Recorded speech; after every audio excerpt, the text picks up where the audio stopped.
kat kita. Dah, sudah ada penafian di situ je. Penafian. Maka terbahagilah kepada 4 yang dipanggil sifat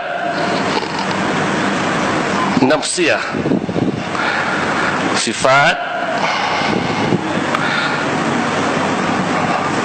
salbiyah, sifat ma'ani, dan sifat maknawiyah. Jadi tuan-tuan, saya rasa dah biasa dengar, dan mungkin dah rasa macam puas dengar juga. Sungguh pun dah puas dengar bagaimanakah partikel dalam kehidupan kita. Sebut saja sifat nafsiyah itu satu, wujud. InsyaAllah dalam sekali dua kali pengajian ni kita tak pegang kitab lagi. Nanti tiba satu masa keadaan yang agak mengizinkan, kita akan guna pegang kitab pula, barulah kita mendetail. Tetapi nak fahamkan secara kasar yang ni dulu. Sebut saja sifat nafsiyah itu wujud. Wujud itu artinya ada. Bermakna wujud Allah Ta'ala dipanggil wujud hakiki, sebenar-benar wujud. Ada pun wujud kita ini dipanggil wujud majazi, wujud kerana diwujudkan, ada kerana diadakan. Maka wujud kita ini, penjelmaan kita ini, daripada tiada kepada ada, pada nisbah, pada sudut kewujudan. Tetapi dalam ilmu Allah Ta'ala, kita dah ada ke belum? Dah ada. Dah ada. Daripada tak ada kepada ada itu pada nisbah kewujudan. Tetapi keberadaan kita dalam ilmu Allah Ta'ala sudah ada. Engineer, arkitek, sebelum dia lihat tanah yang terbentang luas, ada danau, ada paya, ada bukit, dia tengok saja tanah ini 4-5 ekar tu, dia dah ada satu di alam konsepnya itu kewujudan bangunan-bangunan, di mana sekolahnya, bangunan sekolah kat mana, kantin kat mana, dewan kat mana, padang kat mana, dah ada tadi, dah ada. Dia sebelum diwujudkan sudah ada pada kepala otaknya arkitek. Begitulah kita, tuan-tuan mulia, sebelum diwujudkan ke muka bumi ini sudah ada apa nak berlaku dalam ilmu Allah Ta'ala, tentang ajalnya, jodohnya, makan minumnya, semua dah ada. Rupa-rupanya kita ini disuruh memandang setiap saat kewujudan itu takdir Allah. Memang takdir Allah, benda dah siap. Tuan-tuan perasan-perasan macam tuan-tuan mencangkum menanam benih. Tuan-tuan perasan-perasan pagi petang pergi cari kerja, cari rezeki, bekerja bagi anak-anak makan. Nak rezeki anak semua dah siap dah. Melalui sebab dan musabab itulah bapak dia bekerja, bagi isteri anak makan dan sebagainya. Jodoh, ada orang jodoh satulah walaupun hendakkan 2.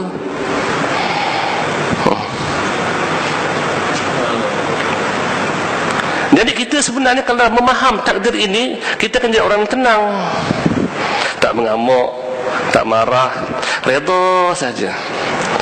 Maka takdir Allah itu dia akan berupa dalam bentuk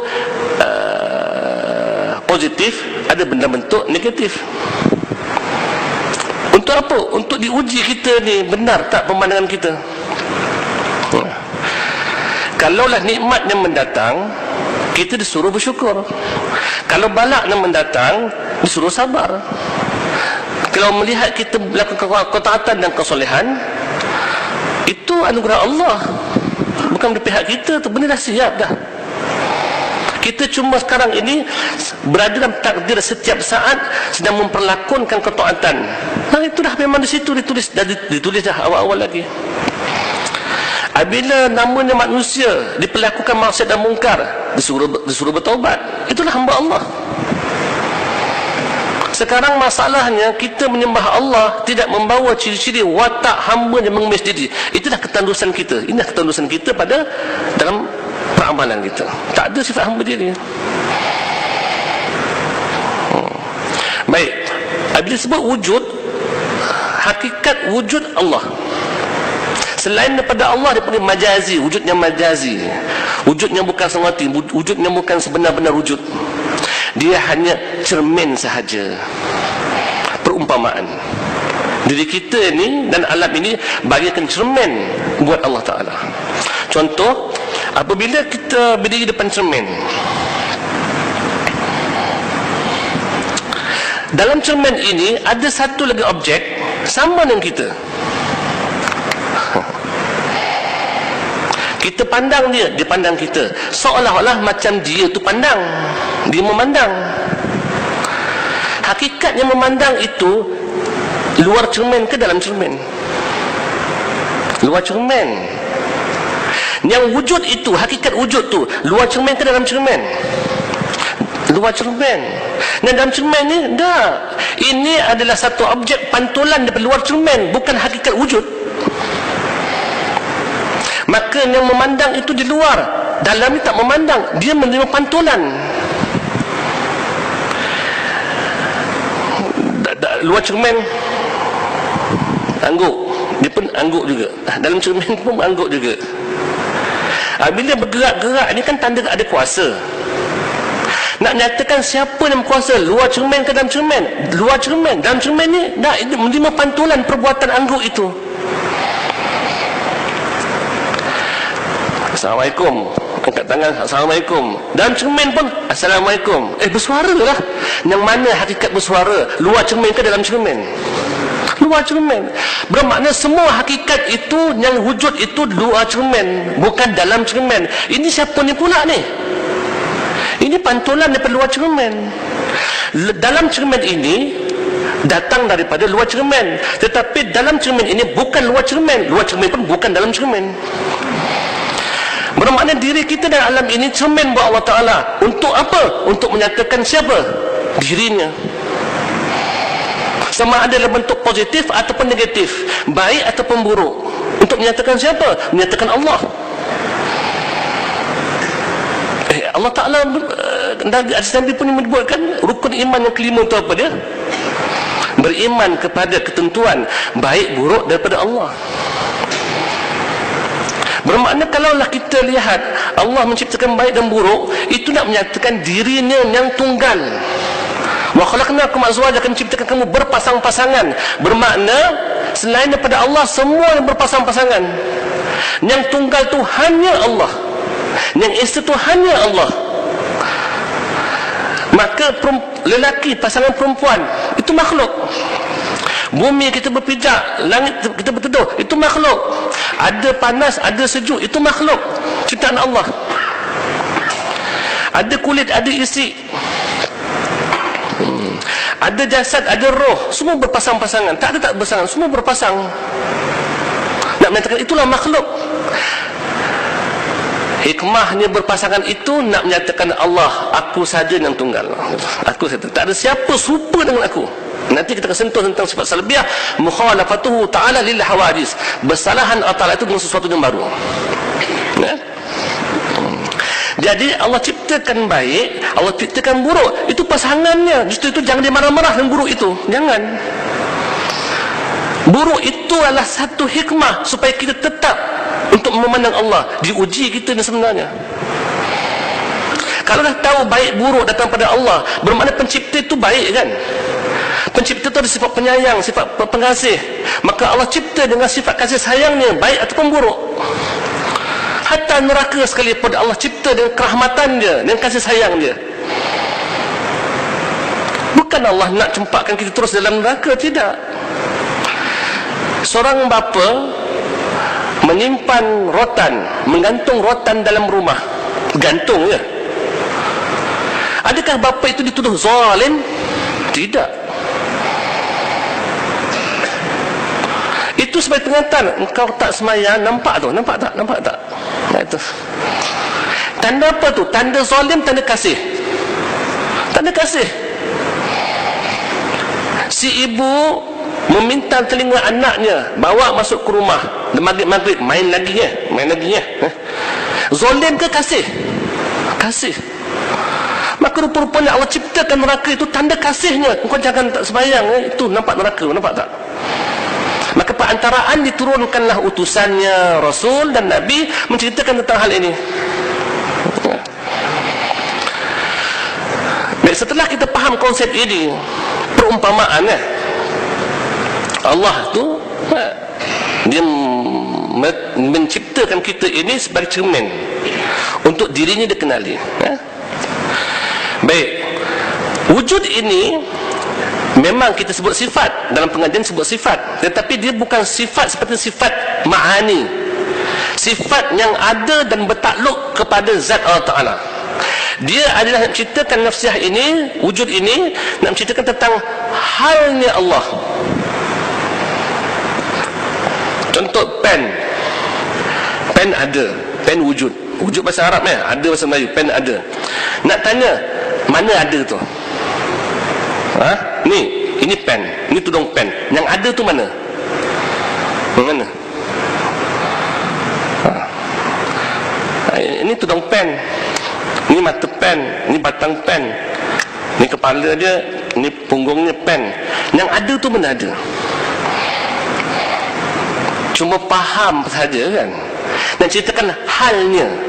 Bermakna nafsiah ini adalah nak ceritakan halnya keberadaan Allah. Itu. Kalau putih,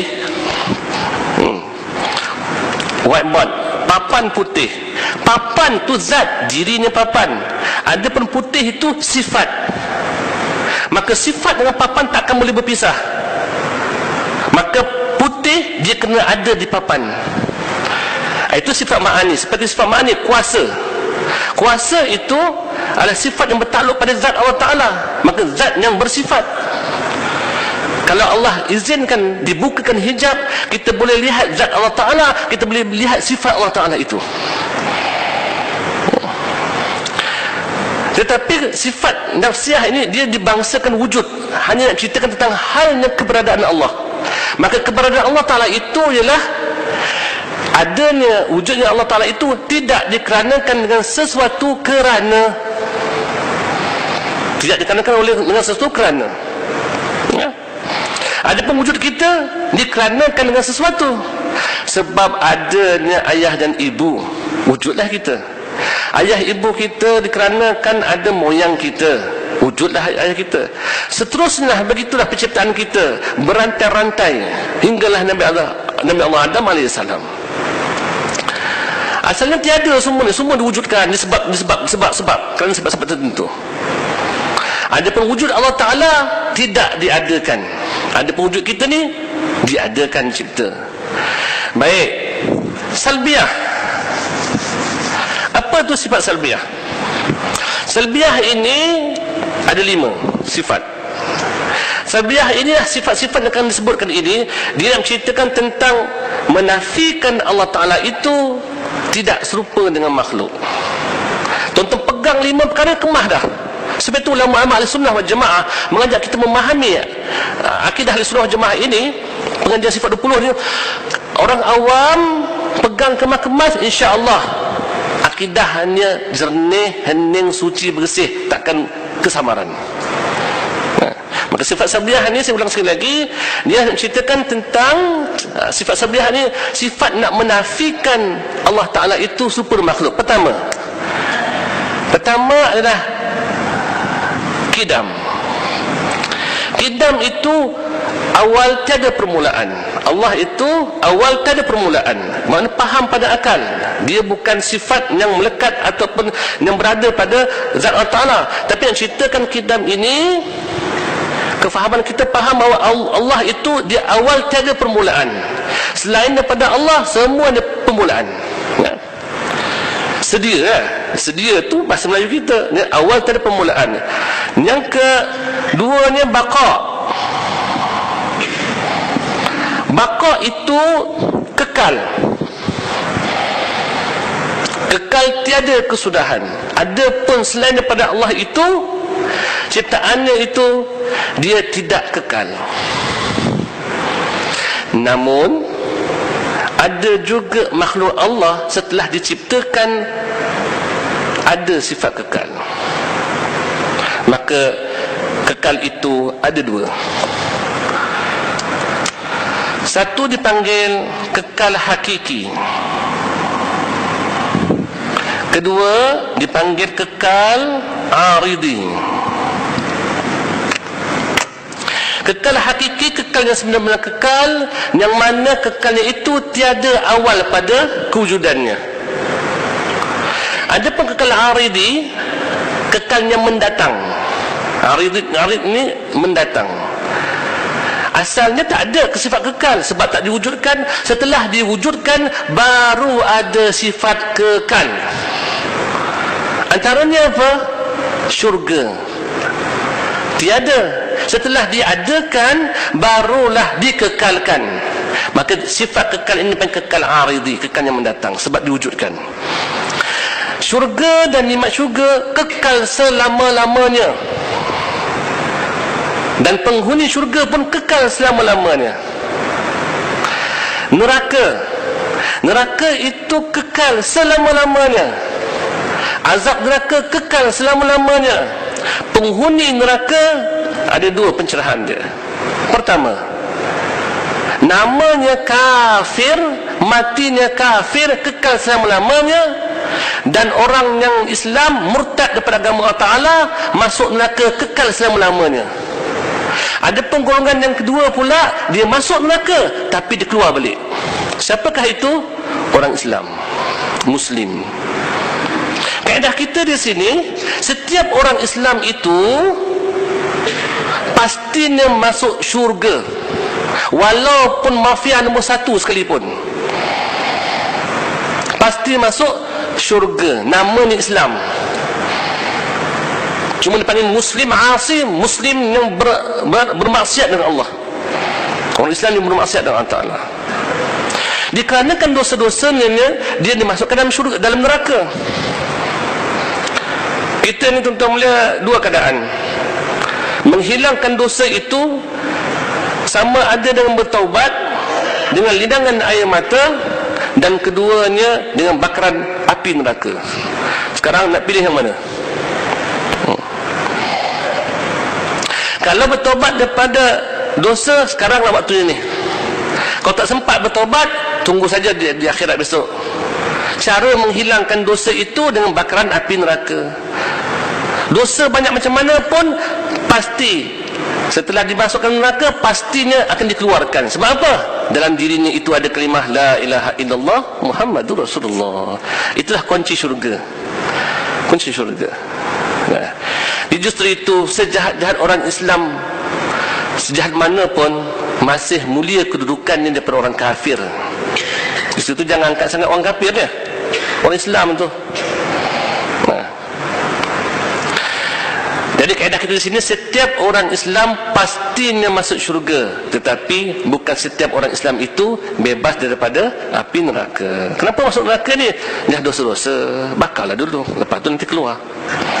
Nah, ya kita ni kalau kawan-kawan gurau sekali-sekala cocok api rokok pun dah melompat kan. Lompat kita. Itu selesaikan masalah kita dengan Ta'ala ni di dunia inilah. Ya.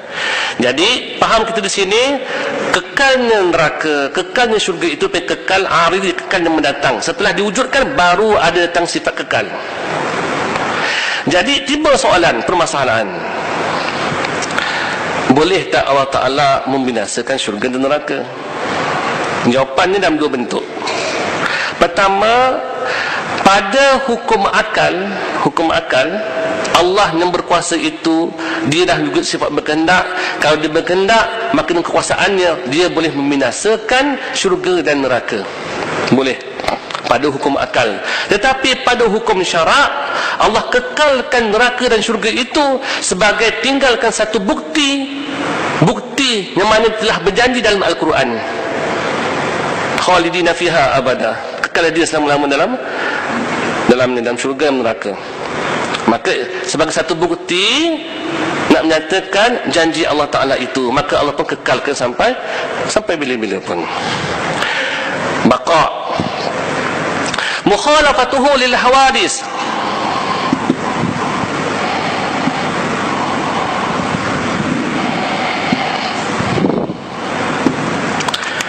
bersalah-salahanlah Allah Ta'ala itu dengan sesuatu yang baharu.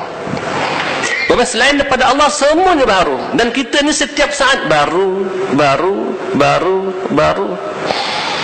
Sesaat yang telah pergi sudah tiada. Sesaat yang nantikan belum tentu ada. Bermakna hidup kita hanya sesaat, hilang. Ni baru punya. Sesaat hilang. Ni baru punya. Sesaat pergi. Ni baru. Betapa lemahnya kita ini. Nak jaga sesaat pun tak mampu. Bagaimana nak bangun tengah malam buat ketaatan? Bagaimana nak angkat kaki menuju ke masjid? Tak mampu kita. Disuruh renung, disuruh telik, disuruh fikir bahawa kita dah insan dhaifah, insan yang lemah. Maka semalah Allah Ta'ala sebagai sifat hamba yang lemah, yang kurang, yang hina. Itulah sifat hamba. Ketadusan kita sekarang ini beribadat tetapi tidak membawa ciri-ciri penghambaan. Kita rasa segah, kita rasa megah dengan amal kita. Sebab itu penyakit kita, bila bangun malam kita rasa orang lain tidur. Bila kita bersedekah kita rasa orang lain kedekut. Bila kita datang belajar kita rasa orang lain jahil. Bila kita datang ke masjid kita rasa orang lain tak nak tahu tentang masjid. Tak, kita datang ke masjid, kita bangun malam, berpuasa siang Ramadan, pergi haji dan umrah, itu adalah anugerah Allah. Disuruh memandang Allah, rasa rendah diri, terima kasih ya Allah atas anugerah Engkau ya Allah. Jadi bersalahan Allah Ta'ala itu dengan sesuatu yang baru. Contoh nak dekatkan faham, tukang rumah buat rumah. Cuba kita lihat rumah itu daripada depan sampai ke belakang, daripada bawah sampai ke atas, anjungnya, serambinya, dapurnya. Ada tak mana-mana sudut, mana-mana penjuru dalam rumah itu atau luar rumah itu serupa dengan tukang rumah? Ada. Cuba tengok atap, ada tak serupa dengan tukang rumah? Cuba tengok dinding dia, sudut dia ke, aircon dia macam ada serupa macam tuan rumah tak? Tak ada. Tukang kasut buat kasut, cuba tengok kasut tu, ada tak serupa dengan tukang kasut?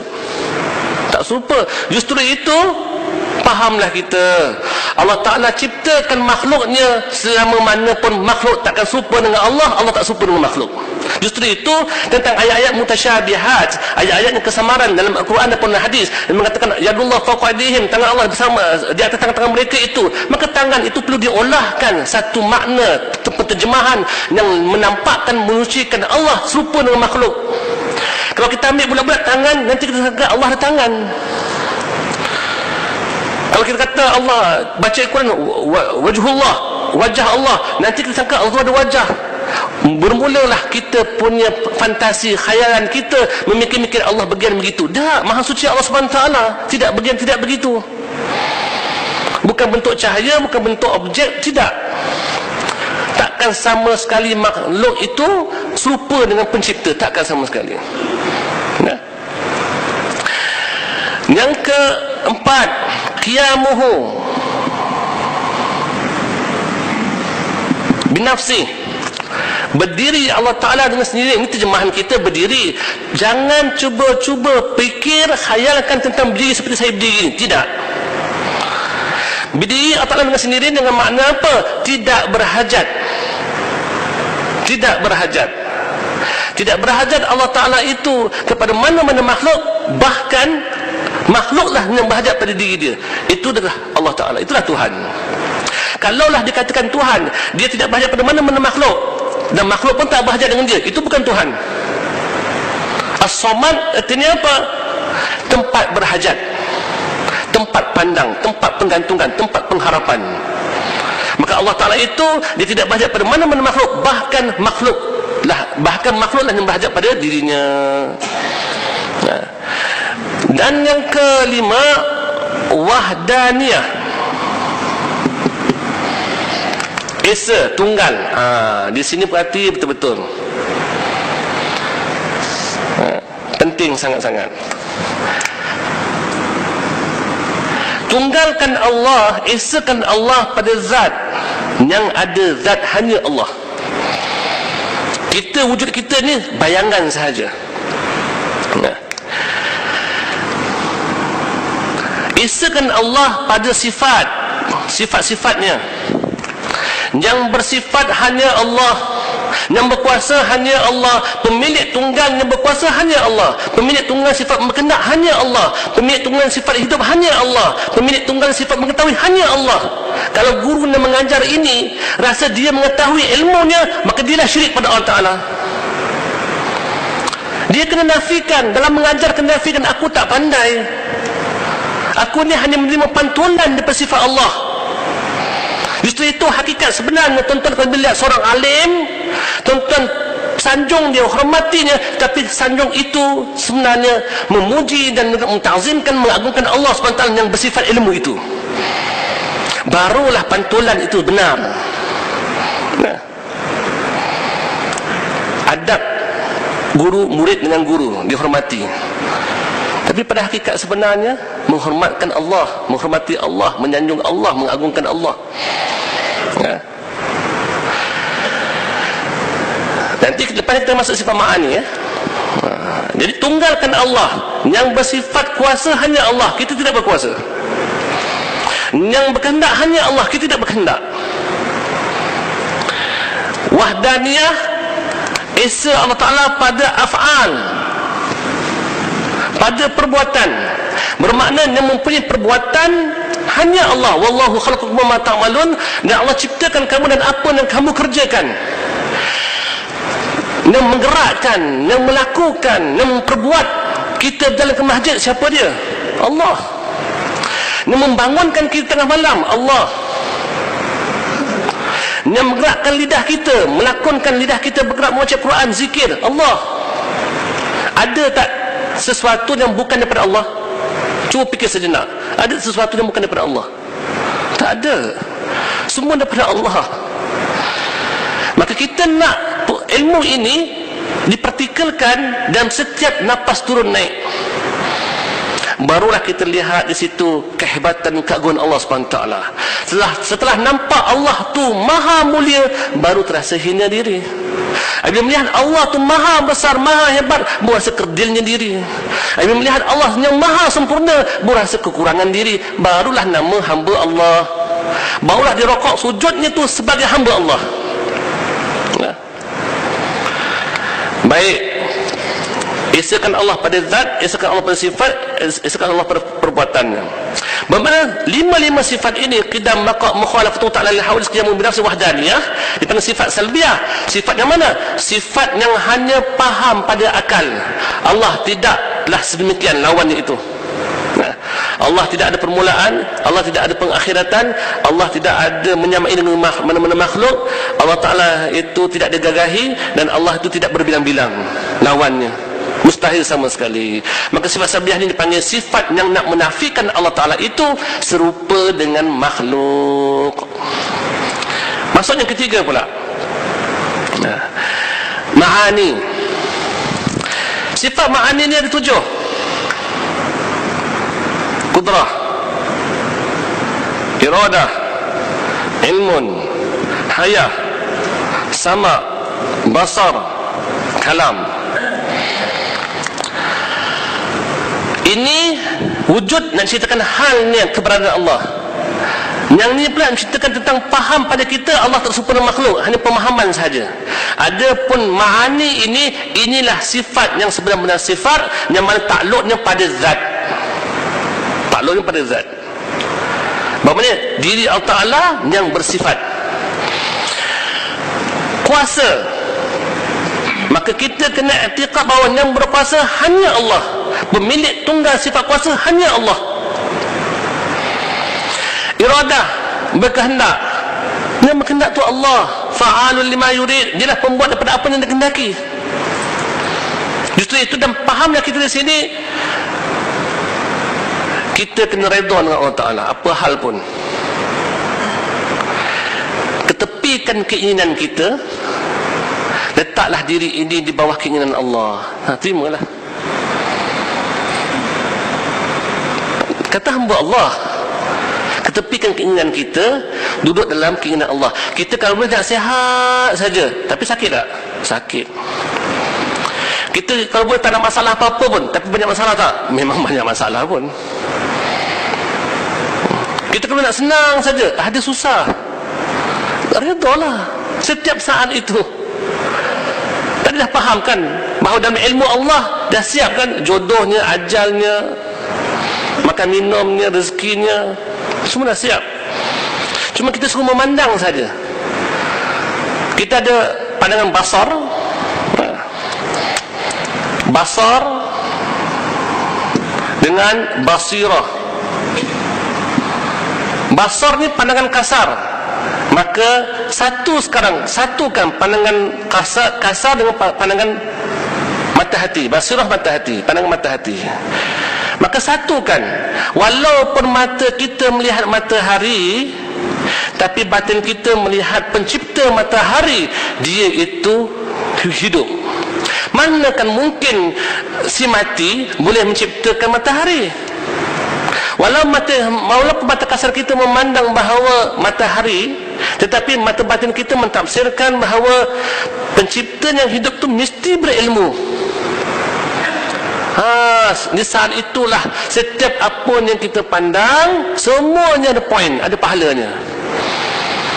Ini kata zikir. Zikir tu untuk melihat ini, ingat kesinambungan hati mengerti Allah. Itu zikir. Orang yang ingat itu dipanggil orang yang mengerti Allah.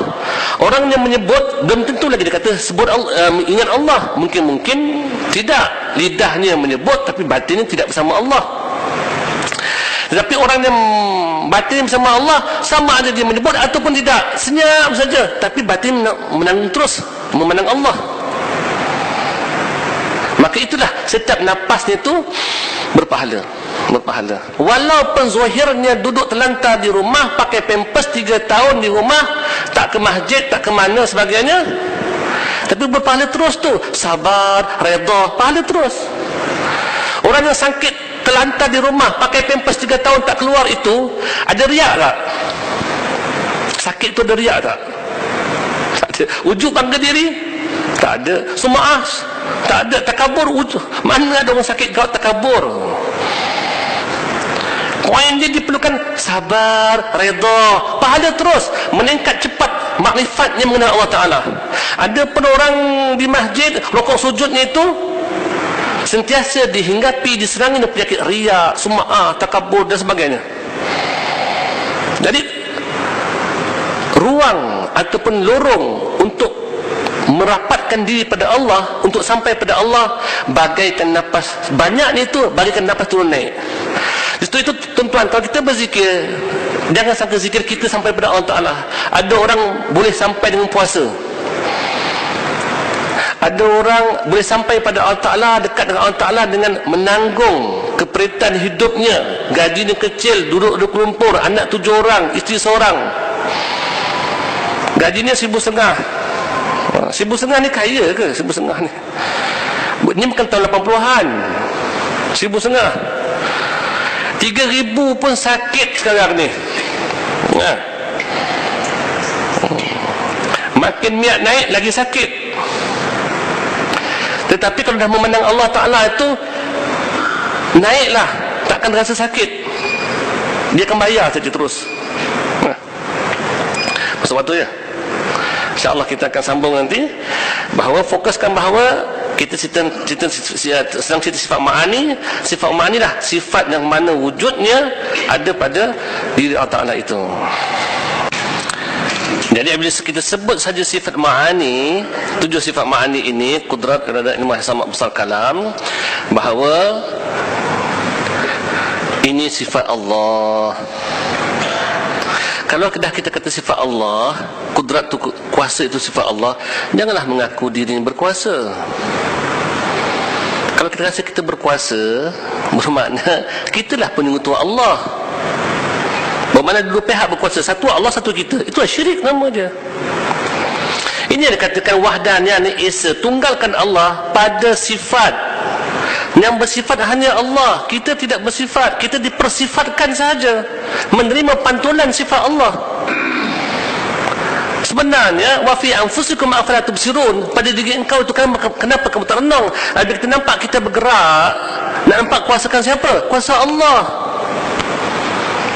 Bismillahirrahmanirrahim. Alhamdulillahil alamin. Nampak sifat siapa? Sifat Allah, kalam. Imam baca wadallin. Dengar bacaan imam tu, kita dengar bacaan kita pula. Nyatakan sifat siapa? Allah. Akhirnya solat li zikri. Ingat, dirikan solat untuk menyati aku. Itulah khusyuk hakikatnya. Bawa tauhid dalam solat. Bawa tauhid dalam kehidupan kita. Dalam kita berpolitik, dalam kita bisnes, bawa tauhid. Sekarang manusia hidup tidak bertauhid. Bukan kata orang di luar sana, dalam masjid pun kita hidup tidak bertauhid. Kalau tidak mentauhidkan Allah, tauhid itu mengesakan Allah. Kalau tidak mentauhidkan Allah, tidak esakan Allah, maka lawannya apa? Syirik. Maka setiap gerak kita syirik. Rokok sujud kita jadi syirik. Kita tahu bahawa syirik itu dosa besar, tapi kita tidak cuba usaha macam mana nak longkahkan, keluarkan pada diri kita. Selagi mana tidak dibentang kaedah pemahaman pengajian ini, maka kita tak nampak cara macam mana lepaskan diri daripada kesyirikan. Kita hanya cakap dengan umum saja. Kita buat kerana Allah, jangan sekutukan Allah, datangkan dari Quran dan hadis. Tapi macam mana nak lepaskan diri daripada kesyirikan? Seolah macam tak ada jalan. Sebab itu dilihat manusia tidak berubah perangainya. Inna salata tanha 'anil fahsya'i wal munkar. Semua solat itu mencegah fahsyat dan munkar. Bermakna manusia yang solat itu sudah cukup terkeluar, tertanggal segala keburukan diri dia dengan solat. Bermakna orang dalam penjara itu suruh solat saja, suruh bertobat, suruh solat, balik saja keluar daripada penjara 3-4 tahun jadi wali Allah. Tetapi jangan dimimpikan banduan itu keluar dari wali Allah. Dalam masjid pun tak ada wali Allah. Dalam masjid pun tak ada wali Allah. Di pondok pun tak ada wali Allah.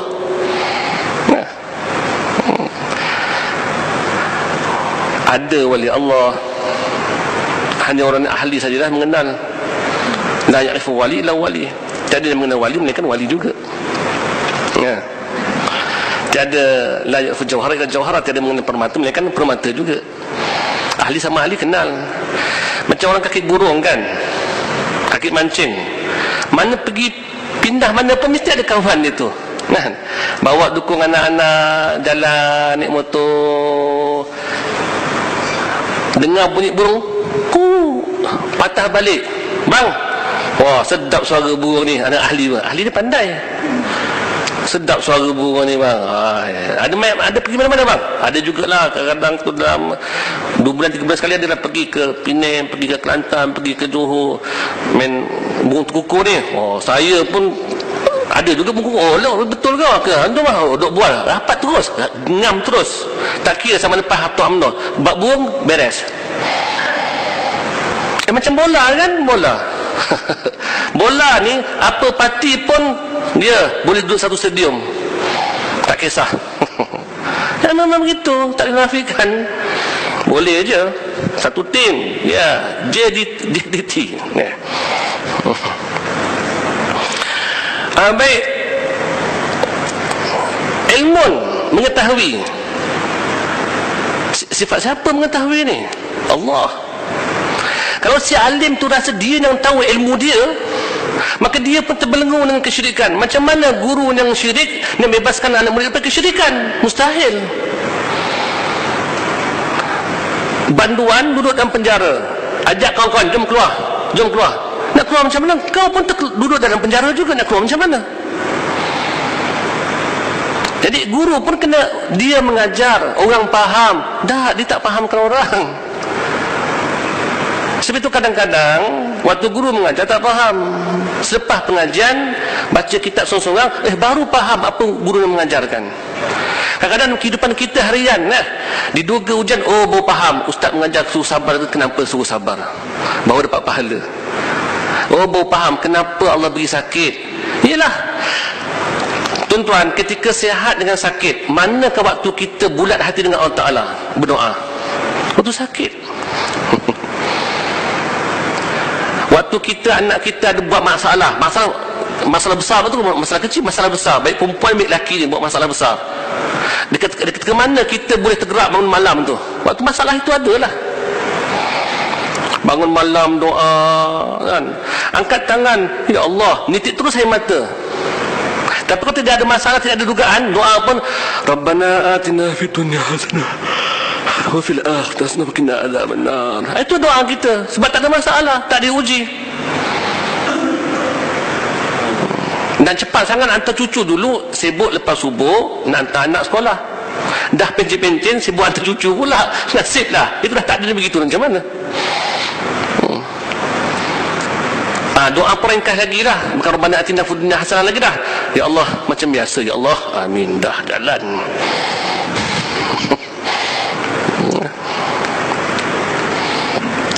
Hayah hidup.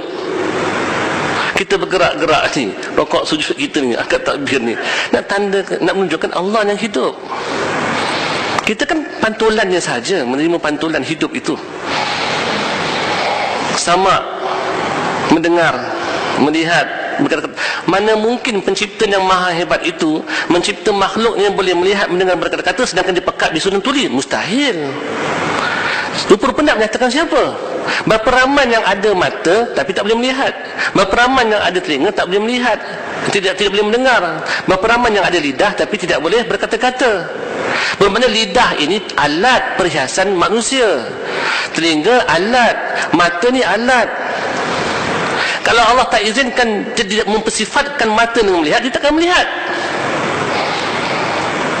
Bermakna mata ni memang tak boleh melihat, dia dipersifatkan saja. Contohnya, pernah satu kali Arab Badui ni kalau kita kata Cina bukit, kalau Melayu hulu. Ni Arab Badui duduk dengan kambing, dengan unta, perairan tamar, itu dah duduk kat bukit-bukit. Itu Arab Badui. Jumpa Rasulullah, panggil pun Muhammad je, orang kampung, orang tak ada adab. Muhammad, kalau benar engkau ni Nabi, tunjukkan mukjizat engkau. Begitu tanya Nabi. Nabi kata, nampak tak tunggul tamar tu? Nampak? Pergi kat dia, beritahu aku panggil. Pergi dia tak, ya ke? Tak gitu. Dia orang lurus kan? Orang kampung kan lurus itu. Tu tanya, tunggul tamar tu, Muhammad panggil kau, pergi. Bergerak dia. Tunggul tamar, dah tunggul pun bergerak dia. Bila dia bergerak itu, cuba tuan-tuan lihat, tanda apa bergerak ni? Ada kuasa? Ada kuasa dah tu. Bergerak ni tanda ada kuasa. Bermakna kuasa siapa? Walaupun tidak ada ruh, bergerak. Kemudian pula dia bergerak tu, nak keluar daripada bumi. Itu tanda dia apa? Dia faham tak cakap ni? Faham tak? Fahamlah, ilmu. Dia ada telinga tak? Tak ada telinga, tapi macam mana boleh mendengar? Dia mendengar itu. Sebab tu dia faham, dia keluar. Kuasa. Bergerak tanda dia kuasa. Nak keluar, hendak keluar, nak pergi, bermakna ada kehendak. Lepas tu dia faham, dia mendengar, dia pergi, tak ada biji mata pun, tapi dia pergi tak melala, pusing, terus bangun pergi pada Rasulullah. Dia melihat. Hayah, tanda hidup. Cuma dalam riwayat ini dia tidak berkata-kata, cuma datang pergi saja. Tetapi dalam riwayat yang lain pula, pada satu ketika mana sahabat dia siapkan satu mimbar, maka dia pun, Nabi pun berkhutbah atas mimbar. Sebelum itu Nabi berdiri atas tunggul tamar. Kalau tunggul tamar tempunya, kalaulah mimbar Nabi, dia ada satu tiang yang belah kanan itu. Itulah tapaknya tamar yang mana Nabi turun daripada mimbar, Nabi pujuk dia, dah lah. Sebab apa? Waktu Nabi naik atas mimbar menangis je.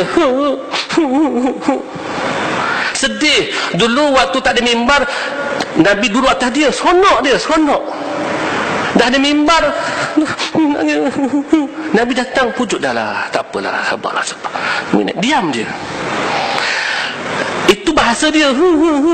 Itu bahasa dia. Itulah kalam, sifat Allah.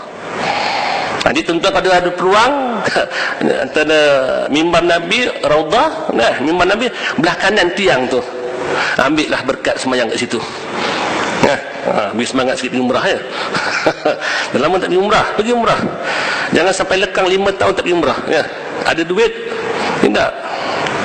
Kalau tuan-tuan kumpul saja duit rokok tu sebulan 1 kotak ya, boleh pergi tak? Boleh pergi sepasang tu, setahun boleh pergi sepasang. Ya, pergi sepasang ya. Ada peluang sikit. Kita sebenarnya pun visa kita kan umrah, visa kita kan sebulan. Nah, kalau ada kekuatan sikit, ada saudara mara sana tu, lepas habis kita jemaah balik dah, kita duduk sana, ambil masa duduk kat Raudah, beribadat, tunggu mati je. Tunggu mati je. Nah, nanti cari tekad balik, visa sebulan, duduk 2 minggu, rugilah. Ambil masa untuk bermanja-manja dengan Raudah itu. Mina ceritakan sekarang di sini bahawa setiap penciptaan alam ini ada sifat-sifat Allah, terzahir sifat-sifat Allah. Tsunami, takkan berlaku tsunami sampaikan air laut melimpah naik ke bumi. Nak menyatakan siapa? Aku Qahar, aku Jabbar, aku Qadir. Tapi manusia tak faham. Pandang pada Allah. Maka jika itu setiap pandangan kita, perturunan kita berpahala. Sebab ada kaitan dengan tauhid.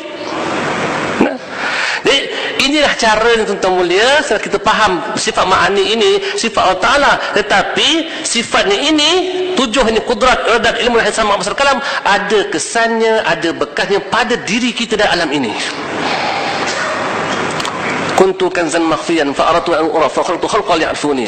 Aku ini merupakan pembenaran yang terpendam, tertutup, nak dipengar sentuh lihat tak boleh Allah Ta'ala tu. Fa'aratu an uraf, maka aku hendak aku tu dikenali. Fa'khaltu khalqa li'arfuni, maka aku ciptakan makhluk ini untuk aku dikenali. Rupa-rupanya ciptaan diri kita ini, ciptaan alam ini nak menyatakan siapa? Menyatakan Allah. Itu saja. Topiknya pendek dia. Ya. Topik cukup pendek. Kita filem ada tajuk, ada cerita.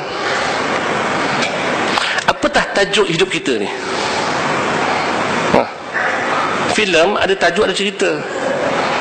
Kalau tajuknya itu kasih, maka filem tu kisah semua berkasih lah. Putus cinta, kasih, dendam, macam-macam lah. Berkasih. Kalaulah tajuknya itu pedang sakti, tajuknya pedang sakti, maka nanti jalan ceritanya perebutan pedang sakti, pewaris pedang sakti, sarung pedang sakti telah hilang, macam-macam. Tajuk bergantung pada tajuk, supaya nak kena jalan cerita dengan tajuk. Sekarang hidup kita ini sakit, pening, naik, turun, ini jalan cerita. Tajuknya apa? Tajuknya apa?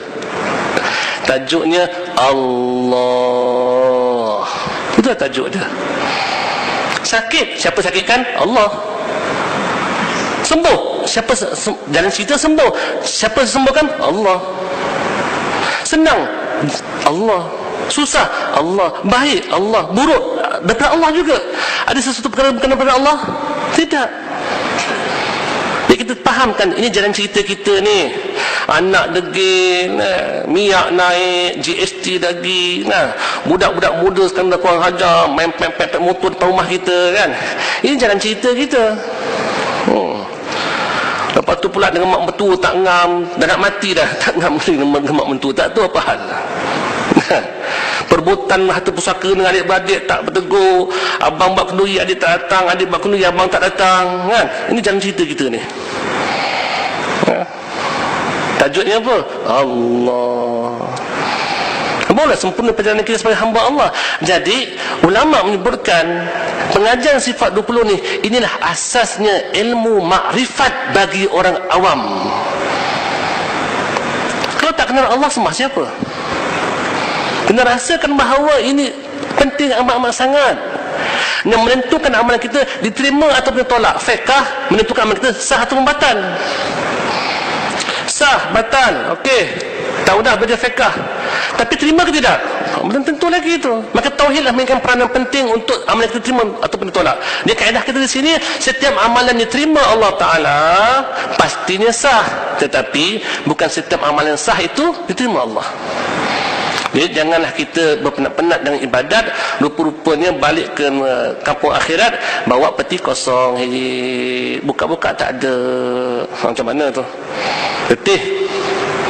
Faman kan rajul liqarbi falyamal amalan salihan wa la yusyrik bi ibadati ahada. Bi ibadati rabbih ahada.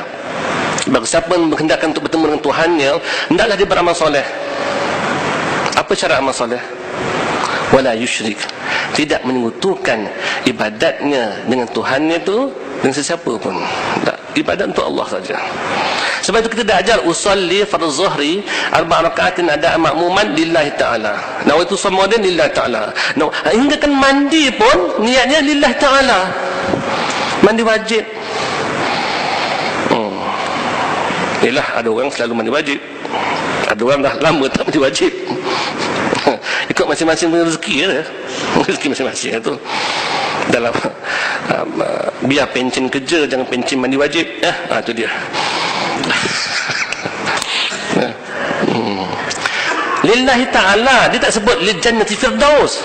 Usalli sunat duha rakaatain ni li jannati firdaus.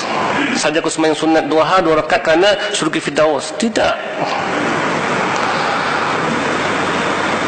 Tuan-tuan mulia, yang kita baca kitab Fadhil Amal itu, buat itu banyak ini, buat itu banyak itu dapat tu, itu nak cerita, itu simbolik daripada kata-kata Nabi itu ialah nak ceritakan kaya tu siapa? Allah. Hebat tu siapa? Allah. Malam Ramadan lebih baik 1000 malamnya itu qadar lebih baik daripada 1000 malam.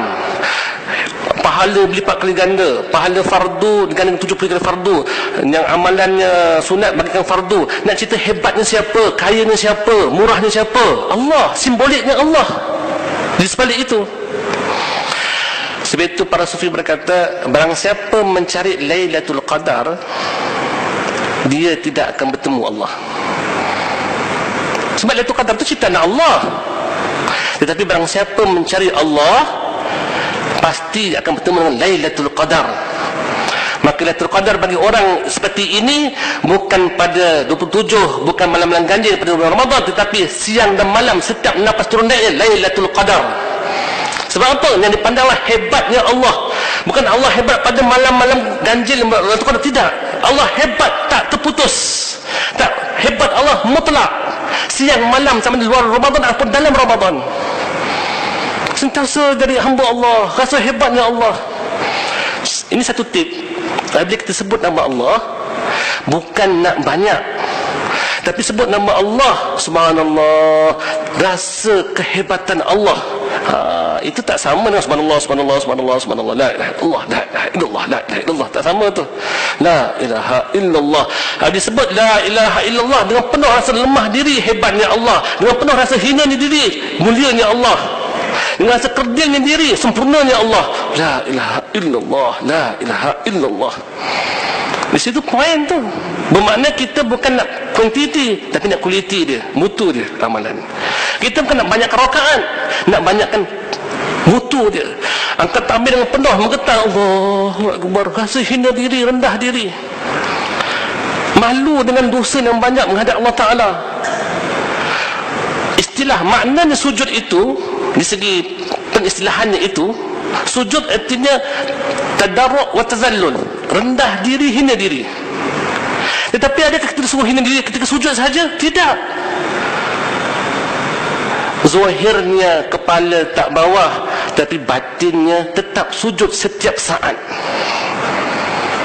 Maka orang yang sudah hati sujud pada Allah Ta'ala, mana pergi pun, langkah ke mana pun, dalam masjid, luar masjid, dalam tanah, luar tanah, dalam masjid, ke rumah pun, semua dalam keadaan sujud pada Allah Ta'ala. Apa yang sujud? Hatinya sujud, rendah diri dan menghinakan diri depan Allah Ta'ala. Itulah hamba Allah. Ini mudah-mudahan tuan-tuan mulia, Allah bukakan kefahaman. Barang siapa Allah telah bukakan kefahaman makrifat mengenai Allah Ta'ala, bahawa dia akan melihat indahnya alam ini, dunia ini. Seseorang yang bertambah meningkat makrifat pada Allah Ta'ala, dia akan sedikit menyalahkan orang. Apabila sempurna makrifatnya kepada Allah Ta'ala, dilihat tidak siapa nak dipersalahkan. Itulah hakikat orang bermakrifat. Bermakrifat itu bukan dengan tasbihkan tengkuk, jalan menunduk, bajunya tak bergosok, rambutnya panjang, disangka ni wali Allah. Bukan begitu. Bang siapa memperbaikkan hubungan sesama manusia, itu tanda orang bermakrifat pada Allah. Hablum minallah wa hablum minnas. Man yashkurun nas yashkurullah. Bang siapa berterima kasih kepada manusia, dia berterima kasih dengan Allah. Itu hakikatnya begitu. Berbaik dengan manusia, baik sangka rendah. Kalau orang buat jahat dengan kita, hina kita, maafkanlah. Tambah pahala tu. Pahala. Orang puji kita tak terangkat sebab yang kita lihat lisannya itu digerakkan Allah. Ilham yang diberi, ilhamnya Allah. Kehendak baik kita ini, watak kita yang baik, Allah membaikkan kita. Puji siapa kepada siapa sebenarnya? Puji Allah kepada Allah juga. Puji itu ada 4. Puji Allah kepada Allah, puji Allah kepada makhluk, puji makhluk kepada Allah, puji makhluk kepada makhluk. Semua 4 puji ini, alhamdulillah, segala pujian bagi Allah. Segala pujian bagi Allah. Allah puji pada diri dia, naikkan Allah. Allah yang puji diri dia sendiri. Manusia puji pada Allah Ta'ala, Allah juga yang dapat pujian tersebut. Manusia puji Allah, puji pada hamba-Nya. Dia buat baik hamba-Nya, dia puji pula. Dia puji pada diri sendiri, ciptaan dia. Si A puji si B. Si A ni telah diilhamkan untuk memuji si B. B ni pula diperbuatakan watak baik. Siapa punya watak? Allah. Siapa yang melakukan kesulian? Allah. Siapa memberi ilham? Allah. Siapa menggerakkan lidah untuk puji? Allah. Semua daripada Allah. Allah pujikan hamba ni kepada para hamba, nak nyatakan puji kembali pada dia juga. Semua pada Allah. Seperti kita kata di sini, apa yang berlaku dalam dunia ini, alam ini, tajuknya Allah. Barulah jadi hamba Allah, ya. Mudah-mudahan Allah beritahu kepada kita kefahaman dan bukakan mata hati kita ini untuk terus memandang Allah Subhanahu Taala.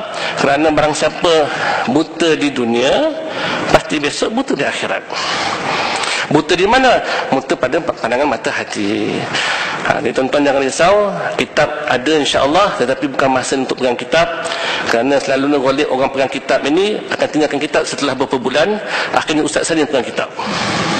Ya, wabi taufiq insyaallah. Rabbana taqabbal du'ana innaka antas samiul alim wa tub 'alaina innaka antat ibrahim. Allahumma rahmaka haqqan warzuqna tibal kitabah. Allahumma na'udzu bika min ilmin yanfa' wa naqbil la yakhsha wa min fa'udu asma. Allahumma faqihna fid din wa lam rahmatika ya arhamar rahimin.